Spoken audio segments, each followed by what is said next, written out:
ठीक है। देखिए ठीक है, आज का अपना फिजिक्स वगैरह तो निपट गया, थोड़ा बहुत हम लोग केमिस्ट्री के डिस्कशन की तरफ जा रहे थे ना, तो हम लोग क्या करेंगे अभी केमिस्ट्री जो है उसको ख़त्म करेंगे, पुराना जितना आपने पढ़ा है उसी को क्लियर करेंगे, उसी के हिसाब से आगे बढ़ेंगे, हो जाएगा मतलब। ठीक है, एक तरीके से केमिस्ट्री का अपना जो सेक्शन है यूनिट 1 का वो ख़त्म करेंगे आज के लेक्चर में। ठीक है, बुक्स वगैरह मैंने आपको बताई हुई हैं, वो देख लेना एक बार। ठीक है, 11th 12th का तो अभी हम कर नहीं रहे हैं, 11th 12th तो आराम से करेंगे, बट ठीक है 11th 12th का करेंगे जब भी करेंगे, उससे पहले थोड़ा बहुत 9th 10th की जो है बेसिक्स वो पढ़ लेना, वो कवर कर लेना, क्योंकि केमिस्ट्री के काफ़ी क्वेश्चन यहाँ से फंस जाएंगे। ठीक है, ऐसा नहीं है कि केमिस्ट्री के क्वेश्चन 9th 10th में नहीं है और हल्के फुल्के क्वेश्चन है, ऐसा नहीं है, बहुत अच्छे क्वेश्चन हैं 9th 10th में, सिलेबस भी वार्स है और बहुत अच्छा जो है अपना एक, अगर तुम एस चंद वगैरह को पढ़ रहे हो ना, इंग्लिश मीडियम वाले ध्यान देंगे, उसमें तो बहुत अच्छे एग्जाम्पल्स दिए गए हैं और वहाँ से अच्छे क्वेश्चंस आते भी हैं। एनसीईआरटी हिंदी मीडियम में भी देखो चाहे इंग्लिश मीडियम में भी देखो, जो फैक्ट किनारे पे लिखे गए होते हैं केमिस्ट्री के, बहुत अच्छे क्वेश्चंस होते हैं और वहाँ से क्वेश्चन बनने के चांसेस बहुत ज़्यादा है।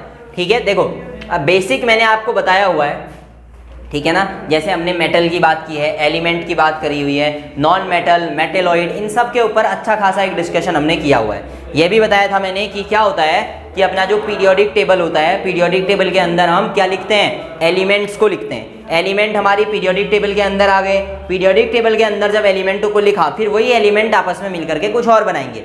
अब जरा पहले मैं एक कंसेप्ट दिखाऊं, सबसे पहले समझना कि एलिमेंट जो होते हैं, जिनको हम तत्व कह देते हैं, वो सभी कहाँ लिखे जाते हैं, पीरियोडिक टेबल में लिखे जाते हैं। एलिमेंट और हमारे जो तत्व हैं उनको हम कहाँ लिखेंगे, पीरियोडिक टेबल के अंदर लिखेंगे। अब जैसे आपने एलिमेंटों को लिखा पीरियोडिक टेबल के अंदर, तो आपका क्या बना, एक आवर्त सारणी बनी, एक आवर्त सारणी बनी, एक पीरियोडिक टेबल बनेगी।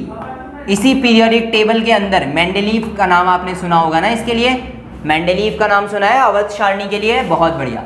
ये है पीरियोडिक टेबल, पीरियोडिसिटी के लिए इसका नाम पीरियोडिक टेबल है, ध्यान देना। मतलब एक रेगुलर अरेंजमेंट, एक रेगुलर ऑर्डर के बाद जो एलिमेंट हैं उनकी अपनी फिजिकल और केमिकल प्रॉपर्टीज, रासायनिक और भौतिक गुणों की पुनरावृत्ति होती है, रिपीटेशन होता है। मतलब अगर इधर वाला सॉलिड है, रिपीट होने के बाद अगर यहाँ पहुंचेंगे तो मैक्सिमम प्रोबेबिलिटी है कि वो सॉलिड ही होगा। इधर वाला अगर हाइड्रोजन के साथ बहुत तेजी से रिएक्ट करता है तो एक पीरियड के बाद जब दोबारा एलिमेंट यहाँ पहुंचेगा तो वो भी करता होगा। तो एलिमेंट को हम कहाँ डाल देते हैं, आवर्त सारणी में। अब जरा ध्यान से सुनना, वैसे मैं आज के आपके चैप्टरों में पढ़ाऊंगा भी। बोर का मॉडल आया, आपके अलग अलग मॉडल आए, रदरफोर्ड का मॉडल आया, थॉमसन का मॉडल आया, थॉमसन है, रदरफोर्ड है, चैडविक है, इनको समझेंगे तो बड़ा एक कॉमन सी चीज़ है। जैसे मैंने आपको कणाद का कंसेप्ट पढ़ाया था, कणाद ने क्या कहा था, हर एक तत्व किससे बना होता है, छोटे छोटे अविभाज्य कणों से मिलकर बना होता है, अनडिवाइडेबल चीज़ों से मिलकर बना होता है, जिसको हम क्या कहते हैं, उसे हम कह देते हैं एटम। एटम का मतलब क्या हो गया, परमाणु।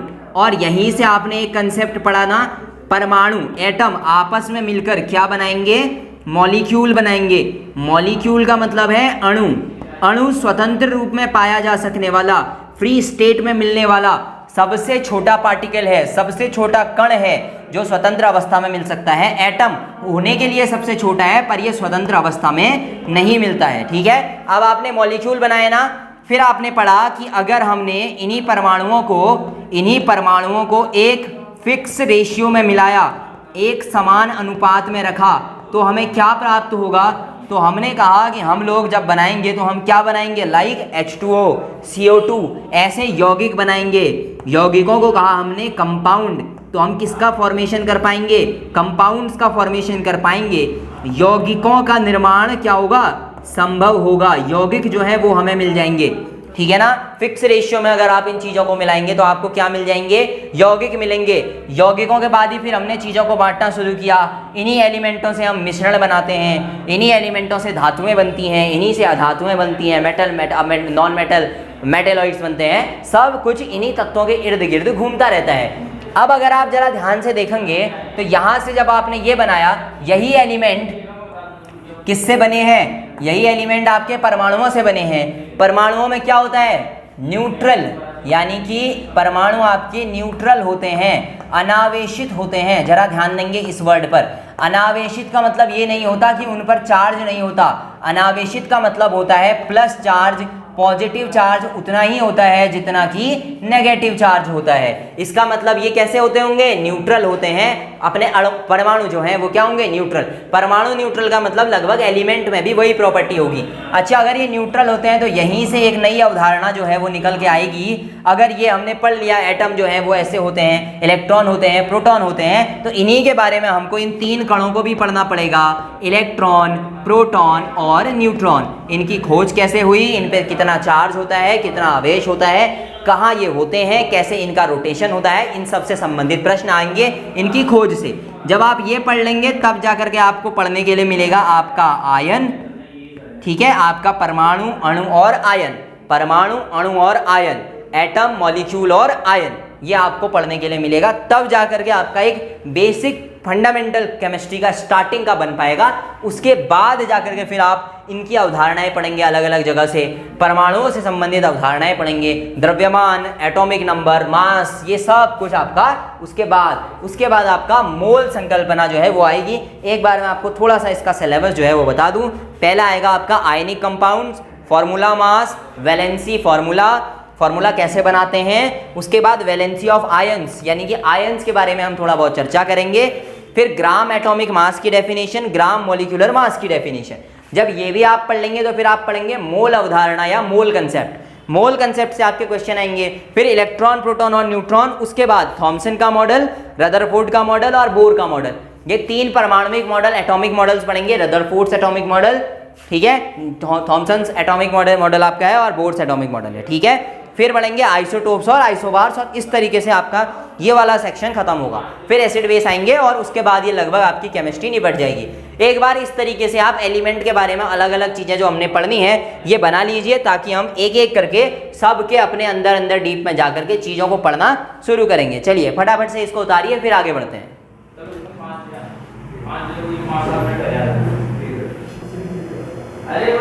चलो ठीक है, आप देखना, ठीक है, ये अपना बेसिक रहा, मतलब ज़्यादा कुछ नहीं है, इतने को हमने पढ़ना है, क्लियर हो जाएगा, बिल्कुल टेंशन नहीं लेना है। आसानी से, मतलब जिसकी केमिस्ट्री नहीं भी रही है ना बहुत अच्छी, वो भी बड़ी आसानी से कवर कर लेगा इसको, ठीक है, कोई ज़्यादा टेंशन नहीं लेनी है, आराम से स्टार्टिंग से शुरू करेंगे।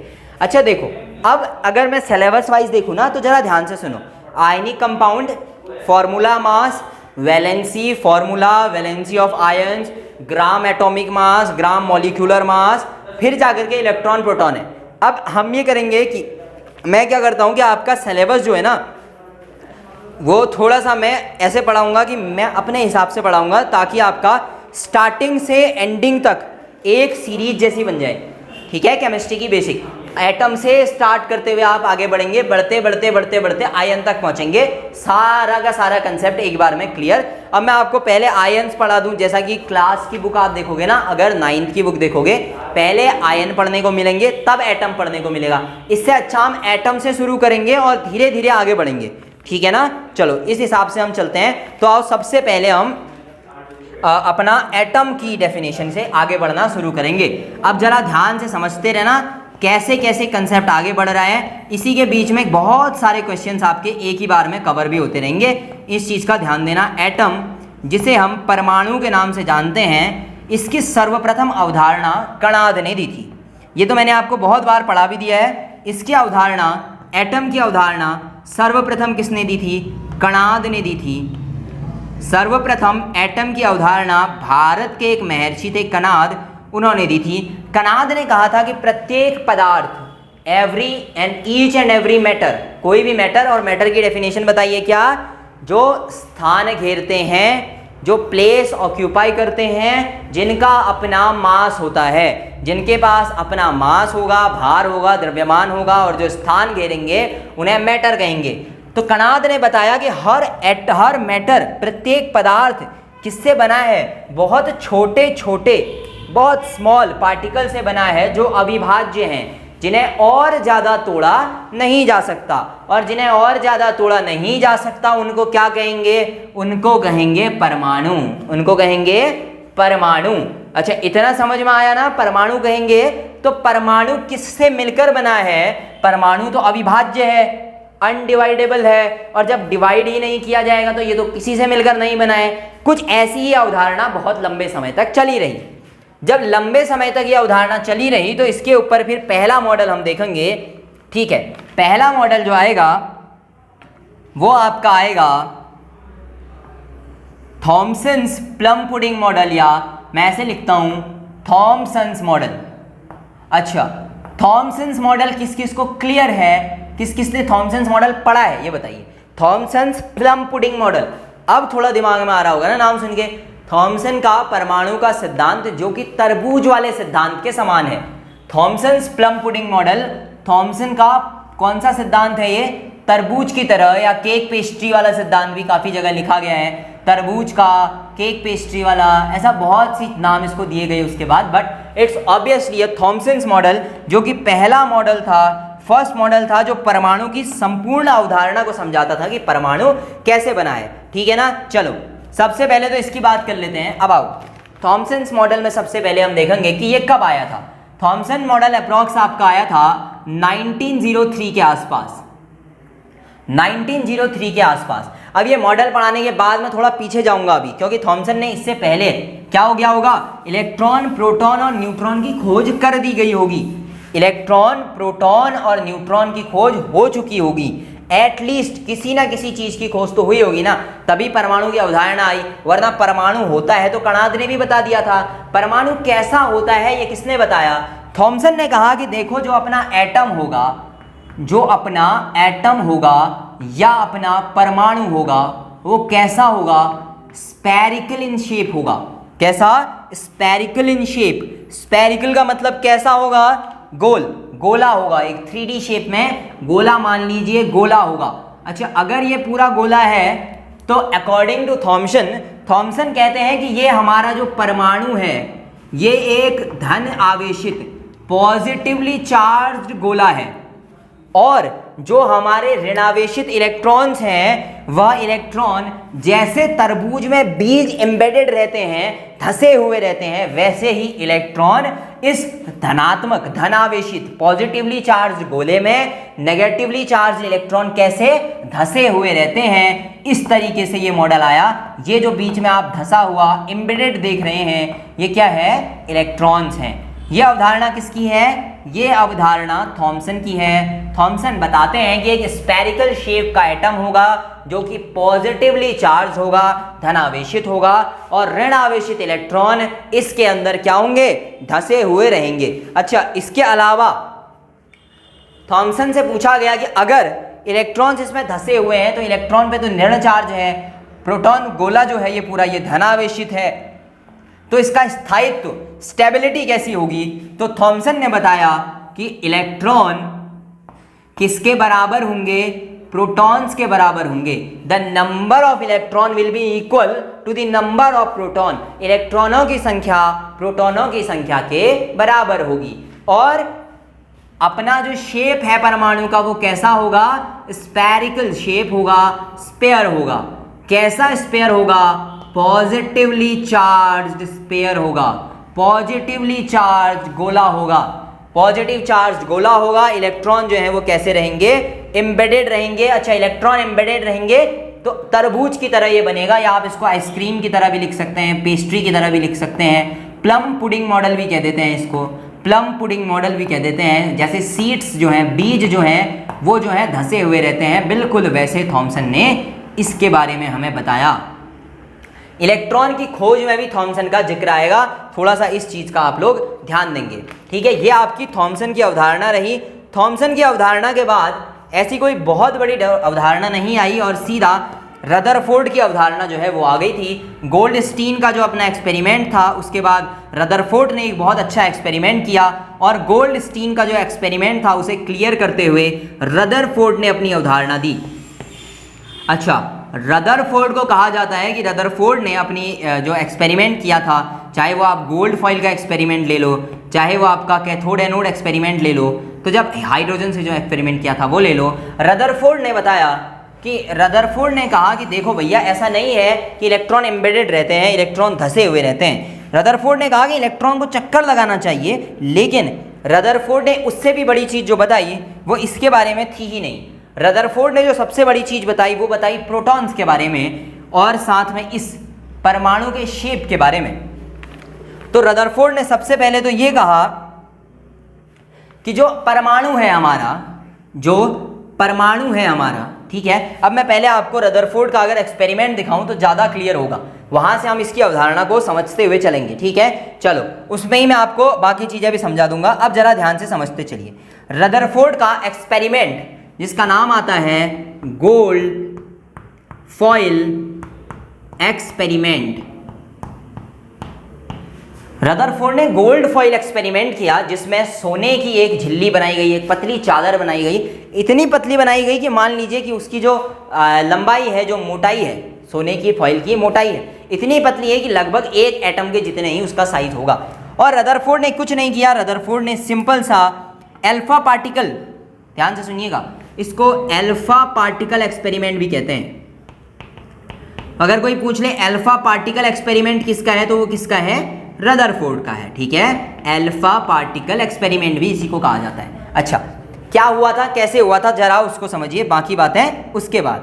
अच्छा, रदरफोर्ड ने सबसे पहले किया ये कि रदरफोर्ड ने एक गोल्ड फॉइल ली, ये मान लीजिए आपकी सोने की वो फॉइल है, ये फॉइल ली, और इसके चारों तरफ एक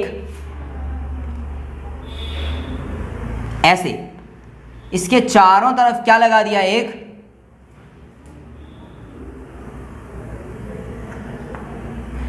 इसके चारों तरफ जो है वो क्या लगा दी, एक आपकी क्या लगा दी, चादर लगा दी, एक शीट लगा दी जिसको फोटोग्राफिक शीट कहा।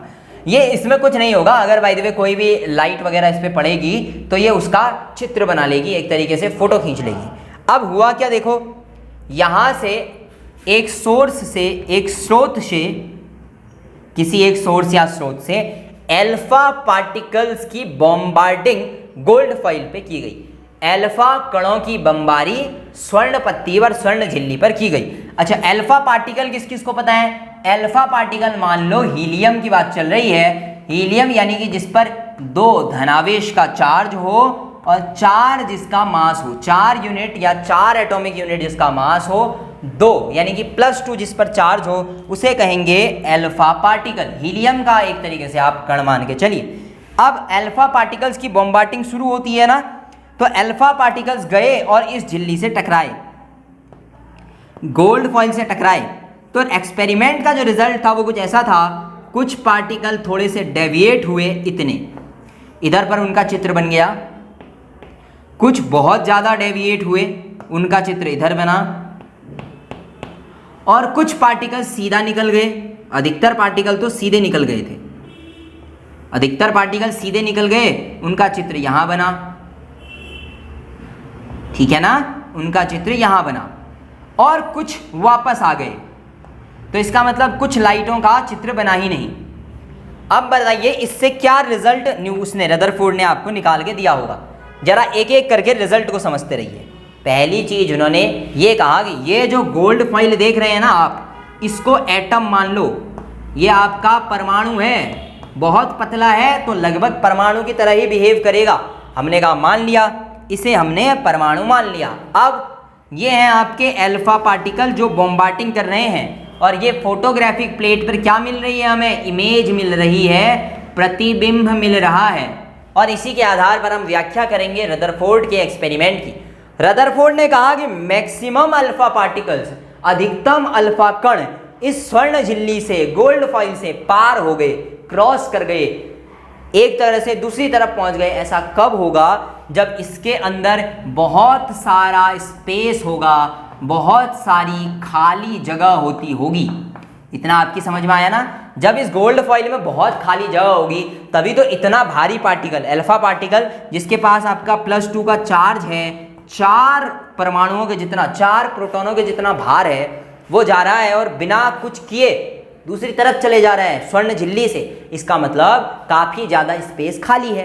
अच्छा, दूसरी चीज क्या हुई कि अधिकतर पार्टिकल जो बीच में टकराए थे वो उसी रास्ते से वापस लौट गए। अच्छा, प्लस वापस लौटा तो किससे टकराया होगा, प्लस से टकराया होगा। और जब प्लस से टकराया तो रदरफोर्ड ने कहा कि जरूर इसके केंद्र पर धन चार्ज है। केंद्र पर कैसा चार्ज है, प्लस चार्ज है, एक चीज। दूसरी चीज, अल्फा पार्टिकल बहुत भारी है, भारी किसी से टकराकर वापस आ रहा है तो वो भी क्या, भारी। इसका मतलब ये सेंटर कैसा रहा होगा, भारी या हैवी रहा होगा। ठीक है, कैसा, भारी या हैवी रहा होगा।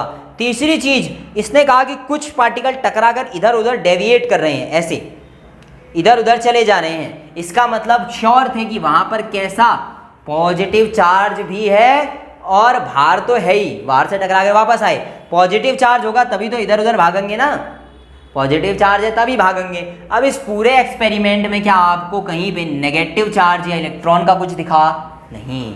लेकिन रदरफोर्ड ने कहा कि नेगेटिव चार्ज भी चक्कर तो लगाएंगे, रिवॉल्व करेंगे, एक जगह पे नहीं रहेंगे, क्योंकि सारा सेंटर ऑफ मास तो एक ही जगह पे जमा है ना, केंद्र पे। बाकी चीजें कहाँ होंगी, इलेक्ट्रॉन बाहर चक्कर लगा रहा होगा। लेकिन न्यूट्रॉन का जिक्र खासकर नहीं था, तो उन्होंने कहा कि न्यूट्रॉन भी भार है तो बीच में ही होगा। इसी के आधार पर हम रदरफोर्ड के एक्सपेरिमेंट के कुछ रिजल्ट लिखेंगे।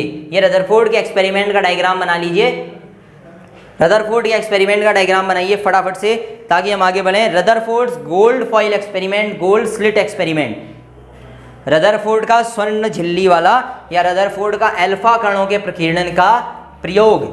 ठीक है, अब इसको हटा रहा हूं, रदरफोर्ड की तरफ आते हैं।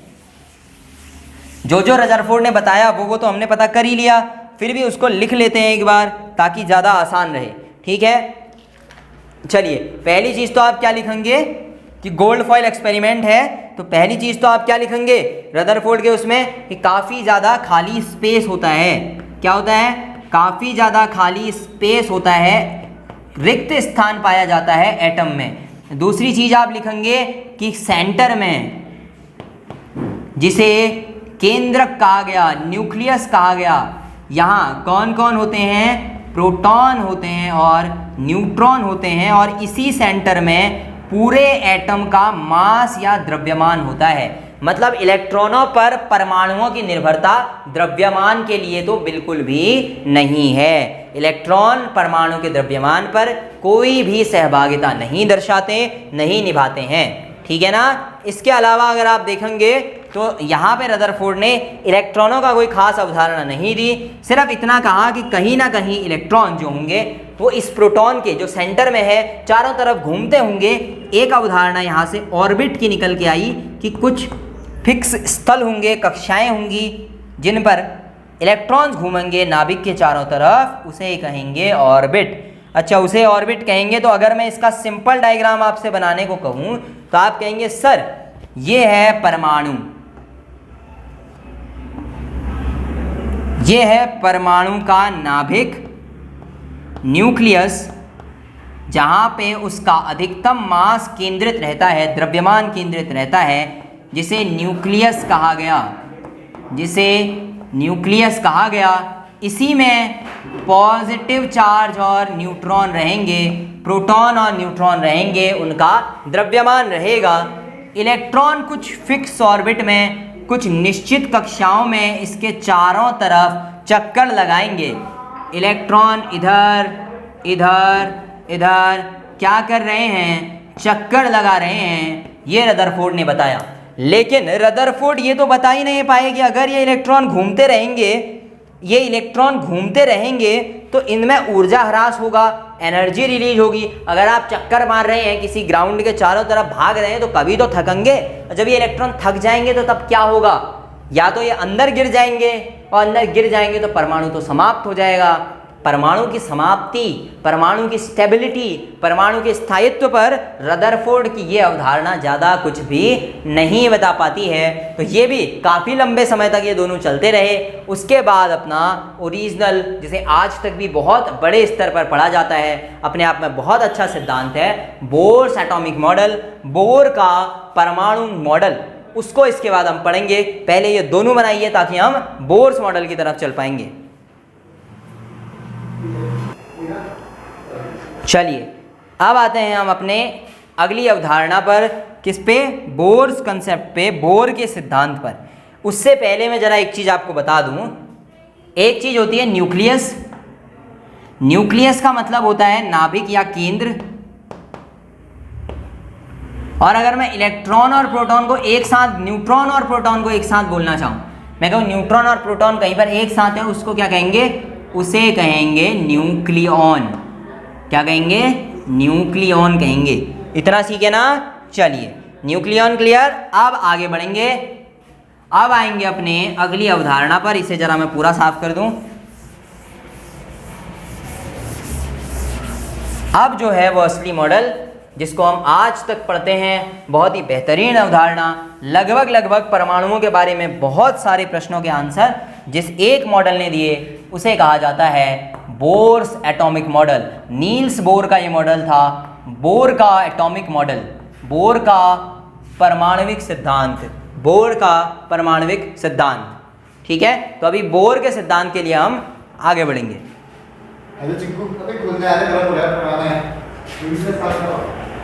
चलो ठीक है, देखें बोर्स एटॉमिक मॉडल या बोर के ऊपर हम बात करेंगे।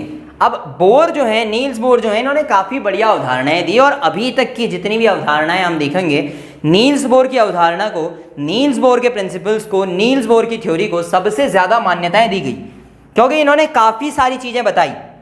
इन्होंने एक चीज़ रदरफोर्ड की मानी, एक चीज़ इन्होंने रदरफोर्ड की बात में एक्सेप्ट की कि इलेक्ट्रॉन का न्यूक्लियस, एटम का न्यूक्लियस, परमाणु का नाभिक जो होता है, उस नाभिक में परमाणु के सारे मास, द्रव्यमान केंद्रित रहते हैं, इकट्ठा रहता है। तो पूरा का पूरा एटम का मास कहाँ? उसके नाभिक में, नाभिक में, न्यूक्लियस में। और क्या क्या? नाभिक में प्रोटॉन, और क्या? नाभिक या न्यूक्लियस में ही न्यूट्रॉन। अच्छा, न्यूट्रॉन के साथ में जो लिख रहा हूँ वो है प्लस माइनस, मतलब न्यूट्रॉन पे जीरो चार्ज नहीं होता, प्लस और माइनस बराबर होते हैं, तो इसीलिए इनको न्यूट्रॉन्स कहते हैं। बाद में न्यूट्रिनोज आएंगे, बाद में बहुत सारी चीज़ें होती हैं, वो आपको पढ़नी नहीं है, उतना डीप नहीं जाना है, लेकिन इतना समझ में आना चाहिए न्यूट्रॉन अनावेशित होता है, शून्य आवेश का नहीं होता, अनावेशित होता है। ये इस पर बिल्कुल ही चार्ज नहीं होता, नहीं, जितना प्लस होता है उतना ही इस पर माइनस चार्ज भी होता है। ठीक है ना? अब देखिए, अब अपना नाभिक न्यूक्लियस का सिद्धांत दिया तो इन्होंने कहा कि इलेक्ट्रॉन कहाँ जाएंगे। ठीक है ना? अब जरा ध्यान से समझिए, इलेक्ट्रॉन्स कहाँ जाएंगे?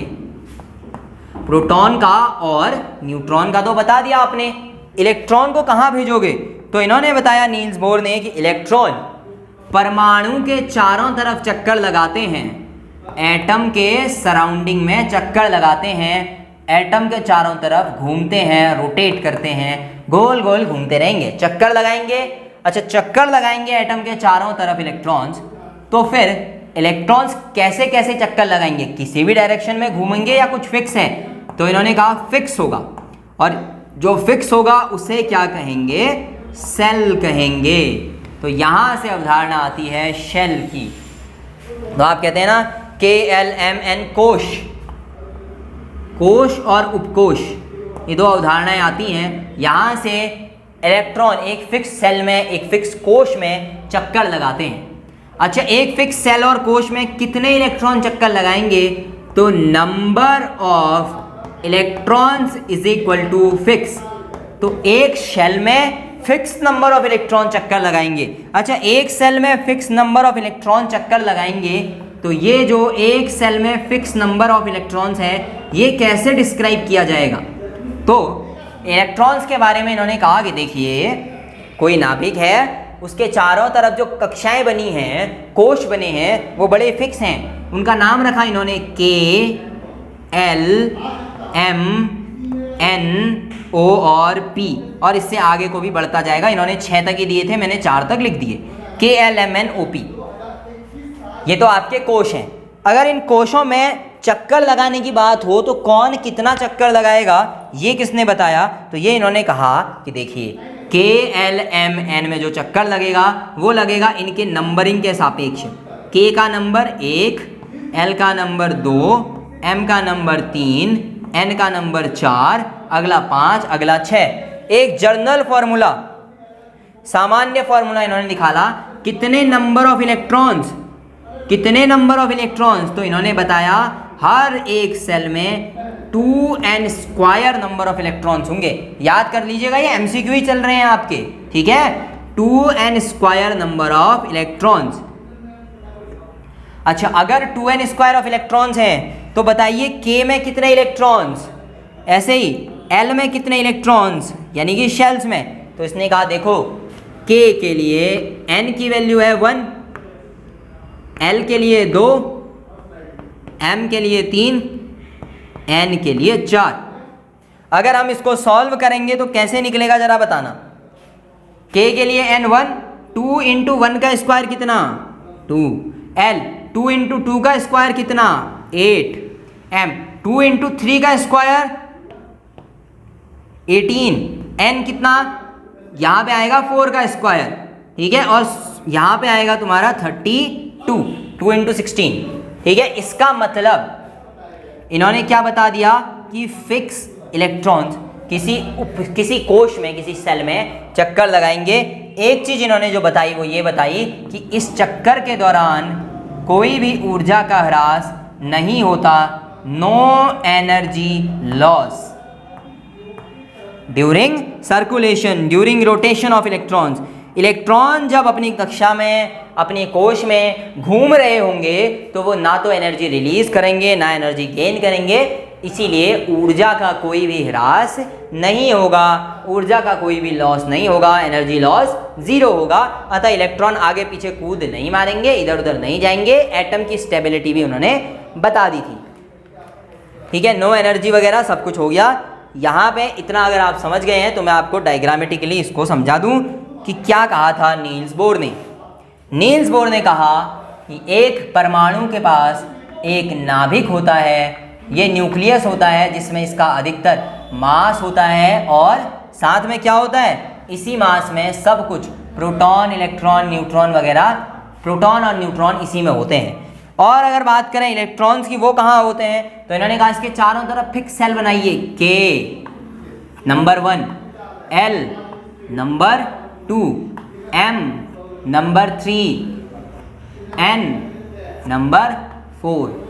ये जो हैं ये क्या हैं हमारे, ये हैं शेल, जिनका नाम हमें बोर ने बताया क्या, K, L, M और N। अब K, L, M, N अगर बता दिया तो इनमें नंबर ऑफ इलेक्ट्रॉन भी तो बताया ना। K में कितने, 2, सॉरी ये उल्टा हो गया है, थोड़ा ध्यान देना, अंदर से बाहर की तरफ। K, L, M, N। K में कितने इलेक्ट्रॉन, 2 इलेक्ट्रॉन, कहीं भी रखिए 2 इलेक्ट्रॉन चक्कर लगा रहे होंगे। L में कितने इलेक्ट्रॉन, 8, तो L में आप रख सकते हैं 8 इलेक्ट्रॉन, 8 इलेक्ट्रॉन। अच्छा, M में 18 आने चाहिए, ईमानदारी से कहा जाए तो, ऑनेस्टी से कहा जाए तो 18 आने चाहिए ना, लेकिन बोर ने ही कह दिया बाद में, देखो भैया 18 आने तो चाहिए लेकिन 8 में स्टेबिलिटी मिल जाती है तो 8 ही रखो। तो सारे इसके बाद 8 इलेक्ट्रॉन ही रखे जाते हैं। ध्यान दीजिएगा, अगर आप कभी भी वैलेंसी लिखने बैठेंगे तो आप ऐसे लिखेंगे 2, 8, 8, 8 बनाते रहेंगे, ऑक्टेट पूरा करेंगे, अष्टक पूरा करेंगे, ऑक्टेट पूरा करेंगे। हालांकि नंबर कितने हो सकते हैं, 18 तक इलेक्ट्रॉन उसमें भर सकते हैं, पर 18 नहीं भरते क्योंकि 8 में ही स्थायित्व मिल जाता है, स्टेबिलिटी मिल जाती है, ठीक है ना। तो ये जरा उतार लीजिए फटाफट से, और यहाँ पे आपका ये तीनों कॉन्सेप्ट जो हैं वो ख़त्म हो जाते हैं। फिर मैं थोड़ा इसके अंदर जाऊँगा, इसको थोड़ा पढ़ेंगे, तब जा करके फिर हम आगे बढ़ पाएंगे, ठीक है। ये उतार लीजिए फटाफट से।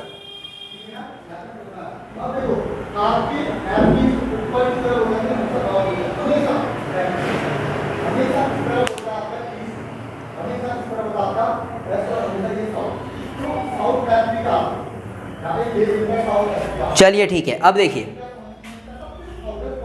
अब हम एक एक करके इसको एटम के अंदर से इसको ही खोलना शुरू करते हैं, पूरा एटम खोलते हैं। अब देखिए,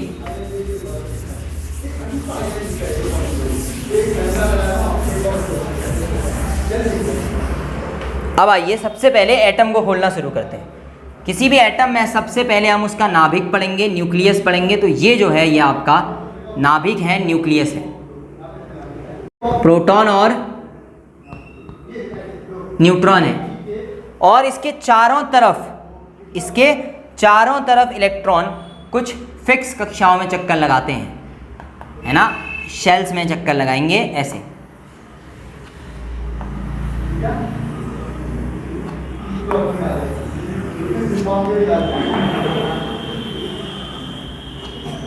ये आपके के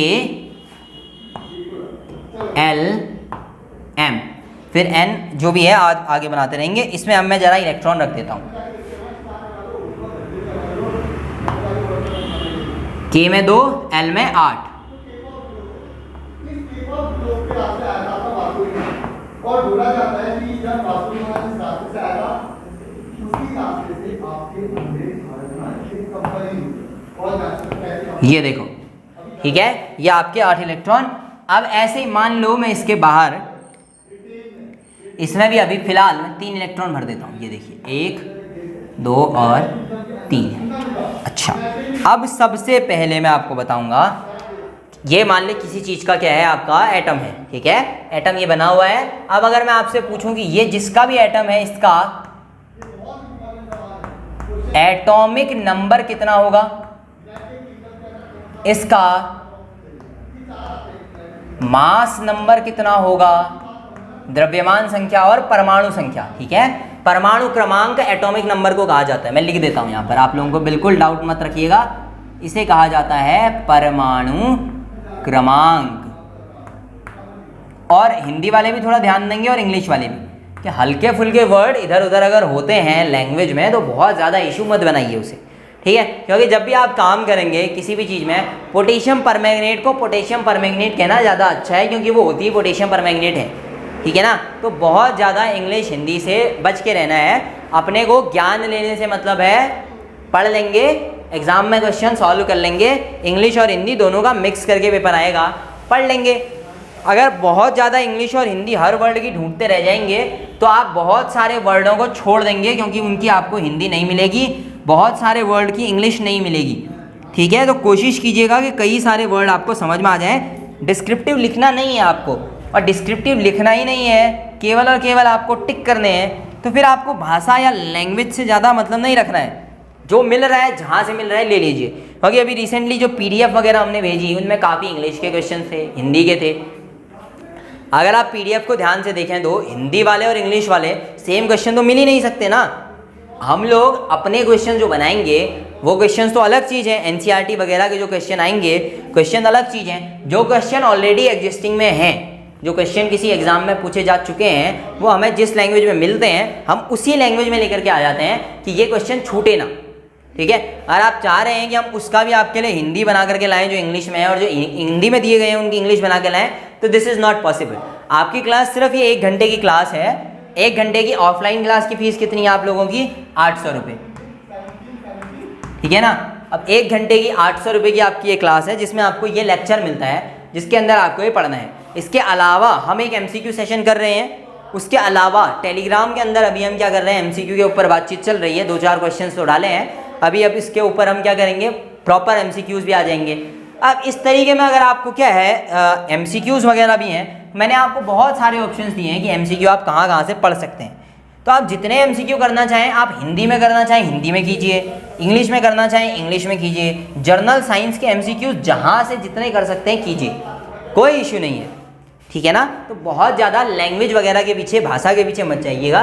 परमाणु क्रमांक है, आप नोट्स बनाते हैं, मैं बीच बीच में हिंदी के शब्द बोलते रहता हूँ, इंग्लिश के शब्द बोलते रहता हूँ, हिंदी में लिखा तो इंग्लिश में बोल दिया, उसको वहीं पे उतार लीजिए। अब बहुत ज़्यादा स्ट्रेस में नहीं लेना है कि यार हिंदी में नहीं आता, इंग्लिश में नहीं आता, टेंशन मत लीजिए, ठीक है। आपका हिंदी मीडियम या इंग्लिश मीडियम होने से ज़्यादा कोई खास फर्क नहीं पड़ना है। हमारा है हिंदी मीडियम 12th है, ग्रेजुएशन इंग्लिश मीडियम है, दोनों के अंदर प्रॉपर तरीके से सेम वर्ड सेम चीज़ें अलग अलग हैं, समझ में आ जाती हैं, ठीक है। ग्रेजुएशन के अंदर तो हिंदी में चीज़ें ही नहीं मिलती, हिंदी में चीज़ें ही नहीं मिलेंगी तो आपके 10 क्वेश्चन कम से कम ग्रेजुएशन से आएंगे, तो क्या कीजिएगा, ठीक है ना। तो वहाँ पे चीज़ें वैसे ही लिखी हैं जैसी वो हैं। क्वेश्चन में ऐसे ही पूछ लेते हैं आजकल, सीधे लिख देते हैं, इंग्लिश में ही लिख देते हैं, ऐसे लिख देंगे आपके लिए। तो क्या कीजिएगा, एटॉमिक नंबर लिख दिया, एटॉमिक नंबर लिख दिया, फिर क्या करेंगे आप, शील्डिंग प्रभाव लिख दिया। क्या करेंगे आप, ये देखिए ऐसे हिंदी में लिख दिया शील्डिंग प्रभाव, इंग्लिश में शील्डिंग इफेक्ट। क्या कीजिएगा, यहाँ पे हिंदी आपके काम नहीं आने वाली, इंग्लिश आपके काम नहीं आने वाली, आपके काम आएगा आपकी साइंस की नॉलेज। आपका हिंदी इंग्लिश जो है वह आप चल लेंगे आराम से, क्वेश्चन दोनों लैंग्वेज में है, टेंशन मत लीजिए, आराम से पढ़िए, पढ़ने पे फोकस रखिए, जितना मिल पा रहा है ले लीजिए। जहाँ से मिल रहा है वहाँ से ले लीजिए, ऐसा कोई इशू नहीं है, आप कहीं से भी पढ़िए, जहाँ से ज़्यादा नॉलेज मिल रही है लेते रहिए, जितनी जहाँ से मिल रही है ले लीजिए, ठीक है। बहुत ज़्यादा अगर आप ऐसे ही रखते रहेंगे तो क्या होगा ना, आप लोग ही कन्फ्यूज़न में फंस जाएंगे कि ये क्या होगा ये क्या होगा, वही ढूंढते रह जाएंगे, जो मेन है वो छोड़ देंगे। एटॉमिक नंबर क्या होगा, मास नंबर क्या होगा, नंबर ऑफ प्रोटॉन्स क्या होगा,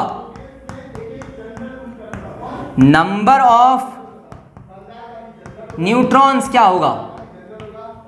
ये सारे बड़े अच्छे क्वेश्चन हैं जो इससे पूछे जा सकते हैं।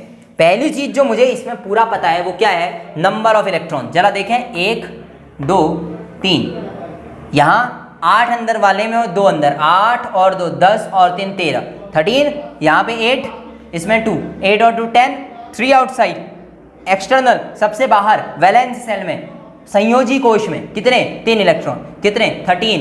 तो यहाँ पे सबसे पहले जो मुझे पता है वो लिख देता हूँ, number of electrons is equal to 13। मैंने आपको अवधारणाओं में बताया कि एटम या परमाणु क्या होते हैं, अनावेशित या न्यूट्रल होते हैं। जितना नेगेटिव चार्ज है, नंबर ऑफ इलेक्ट्रॉन 13, इसका मतलब 13 नेगेटिव चार्ज, पॉजिटिव चार्ज भी कितना होगा 13, तो नंबर ऑफ प्रोटॉन भी कितने होंगे हमारे पास 13। जितना पॉजिटिव उतना नेगेटिव। अगर 13 प्रोटॉन है 13 इलेक्ट्रॉन है तो परमाणु क्रमांक क्या है, नंबर ऑफ इलेक्ट्रॉन्स या नंबर ऑफ प्रोटॉन्स। चाहे तो प्रोटॉन गिन लो चाहे तो इलेक्ट्रॉन गिन लो, जिसमें जितने इलेक्ट्रॉन या प्रोटॉन वही उसका परमाणु क्रमांक। हालांकि उस समय पे उस परमाणु को न्यूट्रल होना पड़ेगा, ये नहीं कि यहाँ से एक इलेक्ट्रॉन बाहर निकाल दिया आपने फिर आप पूछ रहे हैं इसका परमाणु क्रमांक बताइए, वो नहीं करना है। जब ये अपनी नॉर्मल स्टेट में है, जर्नल स्टेट में है, सामान्य अवस्था में है, जब ये अपनी सामान्य अवस्था में है उस समय इसका जो है क्रमांक वो होता है, निकाला जाता है। तो परमाणु क्रमांक से आपको एक चीज पता चली, atomic number is equal to number of proton is equal to number of electron.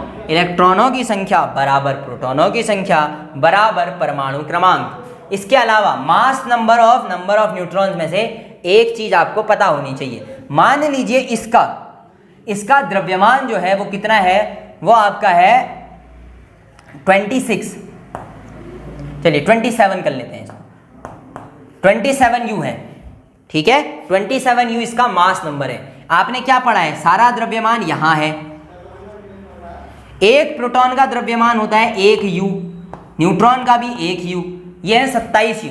27 में से प्रोटॉन 13 है ना, तो प्रोटॉन्स का द्रव्यमान कितना 13U होता होगा, 13U प्रोटॉन्स का, बचा कितना 14U न्यूट्रॉन्स के पास होता होगा, तो ये कितना आया 14 न्यूट्रॉन्स। तो एक चीज और आपको पता चली, द्रव्यमान संख्या मास नंबर बराबर number of proton plus neutron, number of proton plus neutron. यहां से आप सारे एमसीक्यू बना पाएंगे कि नहीं बना पाएंगे ये बताइए। आपको कुछ भी दे दे अब आप सॉल्व कर लेंगे उसे आराम से, क्यों इनके एमसीक्यू के पीछे भागते हैं। उसके बाद जब ये कंसेप्ट ही समझ में आ गया तो इसका एमसीक्यू करने की जरूरत ही नहीं है। ये दे देगा तो ये तो निकाल ही लेंगे। अगर इलेक्ट्रॉनों की संख्या दे दी जाए, न्यूट्रॉनों की संख्या दे दी जाए तो मास नंबर नहीं निकलेगा क्या। देखिए जरा, मान लीजिए 10 इलेक्ट्रॉन है, मास नंबर है 20U, प्रोटॉन कितने होंगे, प्रोटॉन ऑब्वियसली 10 होंगे क्योंकि जितने इलेक्ट्रॉन उतने ही प्रोटॉन। 20U अगर मास है, 10 प्रोटॉन है तो बचे क्या 10 न्यूट्रॉन, खत्म। ज़्यादा डीप में फॉर्मूले के पीछे मत भागिए, इनके पीछे तो बिल्कुल नहीं जाना है। ये नहीं, ये दो जो आप देख रहे हैं ना, इनको याद मत कीजिए ना, कॉन्सेप्ट समझिए।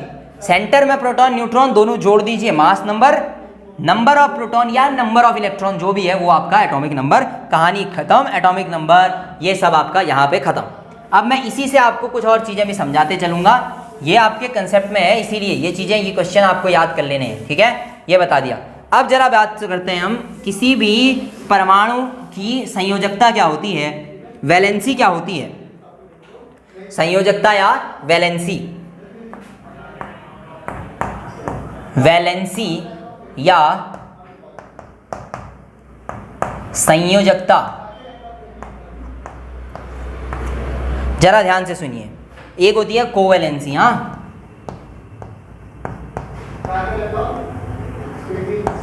सहसंयोजकता।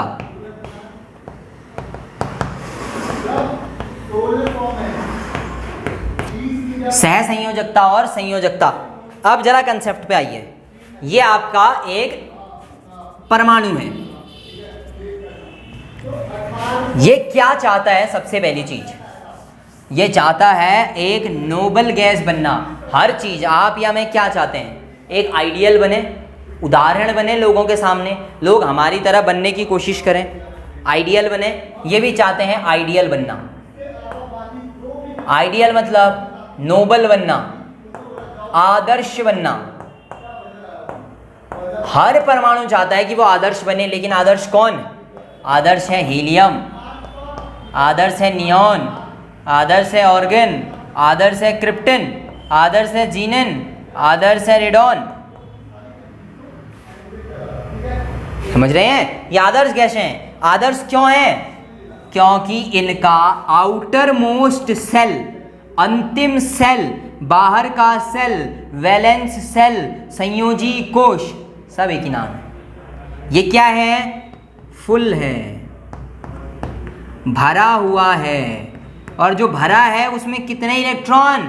8 इलेक्ट्रॉन हो सकते हैं, 8 से ज़्यादा नहीं। 8 में स्टेबिलिटी मिल जाती है। 2, 8, 18, 32 अपनी जगह ठीक है, भरने 8 8 ही। कितने? 8 इलेक्ट्रॉन इसके बाहर होते हैं। तो इसका मतलब हर चीज़ आइडियल बनना चाहेगी। ये जिसका भी परमाणु है वो भी आइडियल बनना चाह रहा है। आइडियल बनना चाह रहा है तो क्या चाहेगा? इसके भी सबसे बाहर वाले सेल में कितने इलेक्ट्रॉन हो? 8 इलेक्ट्रॉन हो। अब बड़ा ईमानदारी से बताना, इसके पास है 3 इलेक्ट्रॉन। कितने? 3 इलेक्ट्रॉन।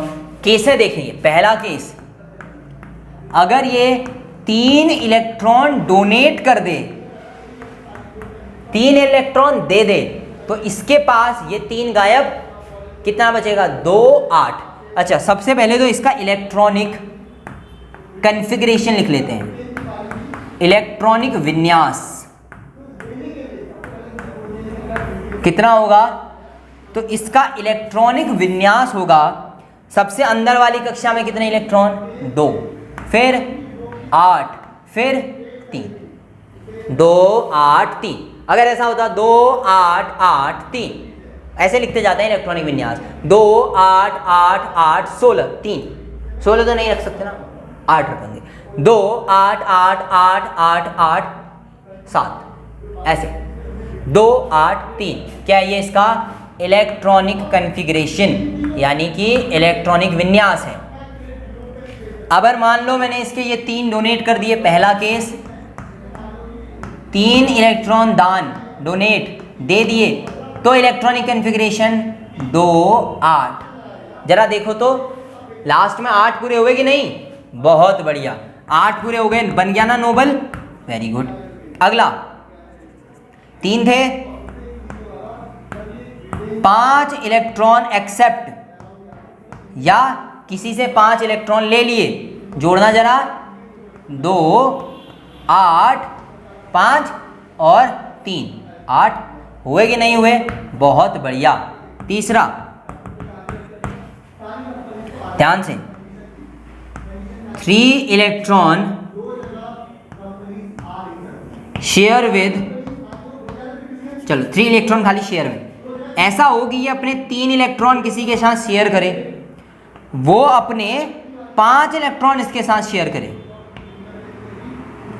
3 इसने उसको दिए, अपने पास भी रखे, 5 उसने अपने पास भी रखे, इसको दिए। इन दोनों की वैलेंसी पूरी हो जाएगी नहीं हो जाएगी? बस यही समझना था। जरा देखो पहला केस जब इसने 3 इलेक्ट्रॉन दान दिए तब क्या हुआ? जरा देखो, जैसे ही ये इलेक्ट्रॉन कहीं बाहर चले गए। अच्छा, कुल इसके पास 13 इलेक्ट्रॉन थे, तो 13 प्रोटॉन भी होंगे। 3 इलेक्ट्रॉन चले गए तो इलेक्ट्रॉन कितने बचे? 10, प्रोटॉन 13, कितने एक्स्ट्रा? 3 पॉजिटिव। तो ये जो भी था, इसको मैं x मान लूँ एटम, तो x के ऊपर कैसा चार्ज? प्लस 3 ज़्यादा है ना, +3। यही +3 इसकी वैलेंसी भी है, इसका संयोजकता भी है। तो वैलेंसी कितनी आई? +3, और बना क्या? एक x + 3 आयन बना। अब इस पर देखिए, 5 इलेक्ट्रॉन एक्सेप्ट, 3 देने की जगह 5 ले लिए, 13 थे, +5 कर लिए, हो गए कितने? 18 इलेक्ट्रॉन। प्रोटॉन 13 प्रोटॉन से 13 इलेक्ट्रॉन कैंसिल, 5 इलेक्ट्रॉन ज़्यादा, नेगेटिव चार्ज, क्या बनेगा x के ऊपर -5। ये -5 इसकी वैलेंसी है, इसकी संयोजकता है, और ऋणात्मक आवेश होने की वजह से ये ऋण आयन है। इस वाले केस में संयोजकता नहीं होगी, सह संयोजकता होगी। सह संयोजकता में जितना इसने शेयर किया पहले तो उतना ही शेयर होगा, कुछ ऐसे। ये 3 इलेक्ट्रॉन इसके जो शेयर हैं, दूसरा जो है वो अपने 3 ऐसे शेयर करेगा। सबके पास 6 हो गए, अब 2 वो ऐसे दे देगा कोवैलेंस, और एक तो कोवैलेंस साझा कर दिए, एक कोऑर्डिनेट दोनों दे दिए अपने। इस तरीके से वो आपको बॉन्डिंग जब मैं पढ़ाऊंगा 12th में तब बता दूंगा। ये भी होता है, ऐसे केस में संयोजकता नहीं होती, सह संयोजकता होती है। वैलेंसी नहीं होती, कोवैलेंसी होती है, ये याद रखना बस। अब मैं कोवैलेंसी को तो हटा ही देता हूँ, ये आपके बाद में जब आप कार्बन पढ़ेंगे तब आएगा, अभी हटा देते हैं। फिलहाल ये 2 केस देखो जरा, क्या इन दोनों केसों में इसने अपनी अंतिम कक्षा के 8 इलेक्ट्रॉनों की शर्त को पूरा कर लिया?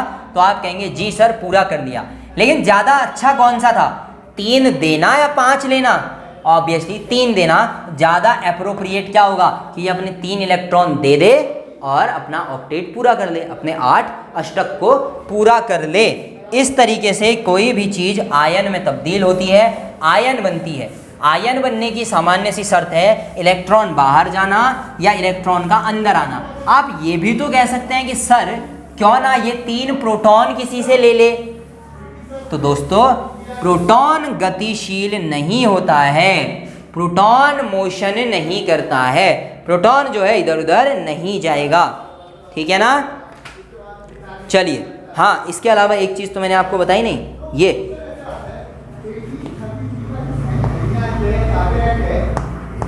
ऐसे लिखा जाता है, ठीक है, ऐसे लिखा जाएगा। ये जो है ये है आपका एलिमेंट, तत्व।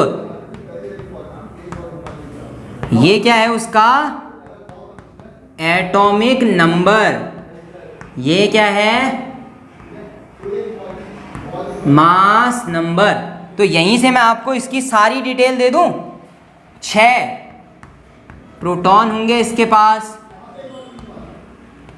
6 इलेक्ट्रॉन होंगे इसके पास, यहां से 12 minus number of protons is equal to 6। Mass number में से प्रोटॉन हटा दो तो क्या बचेगा 6।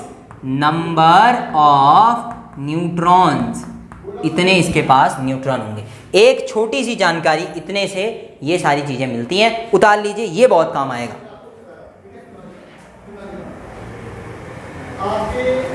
ठीक है ना, इतना समझ में आ गया, बहुत बढ़िया। यहाँ पे हमारा आज का एक सेशन पूरा होता है केमिस्ट्री का, और बेसिक फंडामेंटल्स लगभग सारे क्लियर हो जाते हैं। अब हम क्या करेंगे, आयंस के ऊपर चलेंगे, और आयन से होते हुए आइसोटोप, आइसोबार, और अपने बड़े बड़े वैलेंस बनाना, बॉन्ड बनाना, ये सब पढ़ेंगे, और फिर अम्ल और क्षार, एसिड एंड बेस तक कूदेंगे। इतने में कोई समस्या है तो आप बढ़िया से कमेंट में पूछ सकते हैं, व्हाट्सएप में पूछ सकते हैं, ठीक है, आप लोग भी पूछ सकते हैं, ठीक है ना। तो चलिए फिर मिलेंगे अगली वीडियो में। Well thank you guys, thank you, till next video.